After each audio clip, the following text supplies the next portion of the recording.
What happens when a royal's past comes back to haunt them in the most public way possible? Sarah Ferguson, the Duchess of York, just lost multiple charity roles overnight, and it all comes down to a single leaked email where she called Jeffrey Epstein her, quote, supreme friend. The fallout has been swift, brutal, and it's forcing the world to ask, how much more damage can the Epstein scandal still do to Britain's royal circle? Buckle up, because this story is about reputation, power, scandal, and the price of one wrong connection. It all started on September 22nd. Julia's House, a respected children's hospice, announced it would no longer keep Sarah Ferguson as its patron. Their statement was clear. Following the revelations of her correspondence with Jeffrey Epstein, it would simply be inappropriate for her to continue in the role. But that was just the beginning. Like falling dominoes, more organizations quickly followed suit. The Natasha Allergy Research Foundation, the Children's Literacy Charity, Teenage Cancer Trust, Prevent Breast Cancer, even the British Heart Foundation. Within hours, the Duchess of York had lost nearly all of her high-profile charity roles. For decades, Sarah had worked to rebuild her image as a royal-turned-humanitarian. But in a single weekend, much of that goodwill vanished, and the world was left wondering, what exactly was in that email that made charities run for the hills? Here's what was revealed. Back in April of 2011, just weeks after Sarah had gone on record saying she would cut ties with Epstein forever, she sent him an email. In it, she apologized for letting him down. She assured him she had never publicly called him a pedophile, and then came the line that stopped everyone in their tracks. She described Epstein as a steadfast, generous, and supreme friend to her and her family. For charities built on trust and integrity, that kind of praise for Jeffrey Epstein was a deal breaker. To them, it didn't matter that the email was more than a decade old. It didn't matter whether Sarah was under pressure when she wrote it. What mattered was that at some point she had chosen to express loyalty to one of the world's most notorious predators, and that's something no children's charity could be seen to endorse. But why is this email so radioactive? To understand, we have to revisit who Epstein was and why his name is still so toxic. By June of 2008, Epstein had already been convicted in a Florida court. He was charged with soliciting a minor for prostitution and for soliciting prostitution in general. It was a shocking case that made headlines around the world. Even then, his reputation was in ruins.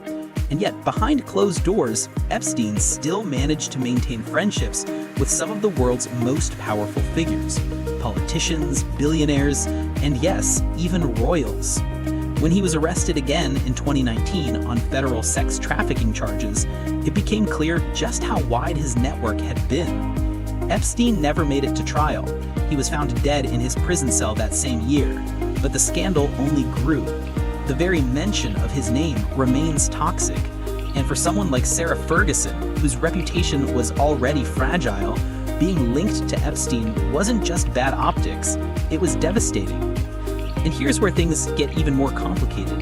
This wasn't Sarah's first misstep involving Epstein. Back in 2011, she admitted that she had accepted around $20,000 from him. The payment was routed through her former assistant, but ultimately, it was money from Epstein. At the time, Sarah went on record saying she regretted it deeply. She called it a gigantic error of judgment. She even said she was contrite, that she would repay the money, and that she would never have anything to do with Epstein again. Her words were strong, firm, and seemingly final. But now, in light of the leaked email, those words look hollow, because just weeks later, behind the scenes, she was privately reaching out to Epstein, not to condemn him, but to apologize to him. To the public, that's not just poor judgment.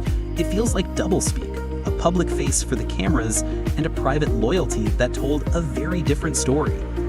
Of course, you can't talk about Sarah Ferguson without talking about her ex-husband, Prince Andrew. And this is where things get even messier. Sarah and Andrew divorced back in 1996, but they've remained unusually close. They share two daughters, Princess Beatrice and Princess Eugenie. For years, Sarah has lived at Royal Lodge in Windsor, the same residence as Andrew. In many ways, their lives are still intertwined. And Andrew's reputation, as we all know, has been permanently scarred by his own ties to Epstein. In 2019, he gave a now infamous BBC interview trying to explain his friendship with Epstein. That interview was a disaster. It forced Andrew to step back from public life entirely, effectively ending his career as a working royal. For critics, Sarah's leaked email isn't just her scandal.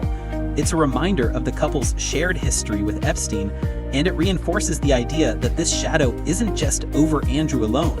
It's over both of them, and by extension, over the royal family itself. Now, to be fair, Sarah's camp has tried to explain the email. According to friends of the Duchess, Epstein had threatened her with aggressive legal action at the time. He was furious about being linked to the word pedophile. The email, they argue, was written under duress, a desperate attempt to smooth things over and protect herself, Andrew, and her family. In her official statement, Sarah even emphasized that she cut off contact with Epstein as soon as she fully understood the extent of the allegations against him. She insisted that her first thoughts have always been with his victims.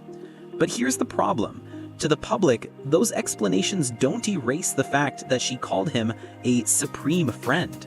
No matter the context, no matter the pressure, that phrase alone was enough to cause lasting damage. The backlash was instant. On social media, people were outraged. Many were stunned that Sarah seemed to show more sympathy for Epstein than for the countless women and girls who suffered because of him. Others argued that whether the email was coerced or not, it revealed a dangerous lack of judgment. Charities clearly agreed. Their rapid decisions to sever ties with Sarah sent a strong message. Associations with Epstein are too toxic to overlook, even more than a decade later. And in a climate where public trust is everything, no organization could risk being linked to someone who once defended him in writing. But step back for a moment, and this isn't just about Sarah Ferguson. This is about the monarchy itself, and how these scandals keep coming back. For years, the royals have fought to maintain their image as symbols of tradition, stability, and moral leadership. But every new revelation tied to Epstein chips away at that image. Prince Andrew's downfall was one of the monarchy's biggest crises in decades, and now Sarah's misjudgment has reopened old wounds. The bigger question is, how many more connections are still waiting to come out? How much more damage could the Epstein shadow do to the royal family's reputation? In the end, one email has managed to undo years of careful reputation building.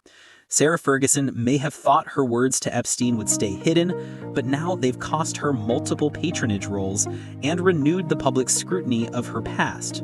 For someone who has spent decades trying to escape the weight of royal scandal, this revelation shows just how hard it is to outrun history. And it leaves us with one haunting question. When the world sees your private words, can any royal ever truly escape their past? What do you think? Was Sarah Ferguson simply acting under pressure? Or does this show that the Epstein scandal still runs deeper than we realize? Let me know your thoughts in the comments below. And don't forget to like, share, and subscribe for more stories on the royals, scandals, and the secrets behind the crown.